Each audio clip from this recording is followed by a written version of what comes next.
Digital currencies like Bitcoin are becoming more and more popular as we enter an even more digitalized society, with many holding that cryptocurrencies will eventually replace traditional paper notes.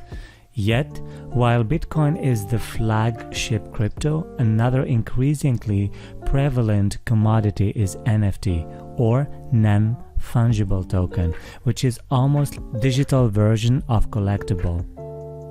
So, what is an NFT? The non-fungible part of NFT means that it's completely unique and cannot be directly replaced with something else. Unlike in currency, where exchanging one node value for another would leave you with the same amount, an NFT has its own unique value, which is subjective. This could be, for example, a historic painting or a vintage baseball card. No matter how many copies exist, there will only ever be one original version.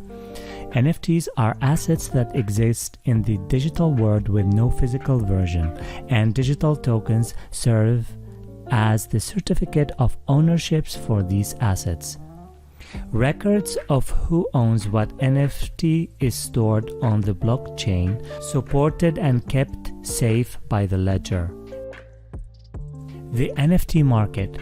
While it is maintained by some experts that NFTs are just another craze which will lead to a bubble that will inevitably burst, the investments in the market suggest the contrary, with over $10 billion traded in the third quarter of 2021 alone.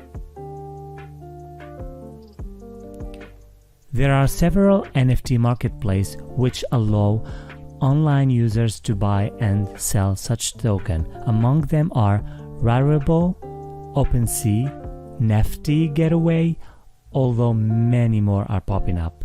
If you like this content, please don't forget to subscribe, like, and turn the notification on for all the new videos. Until then,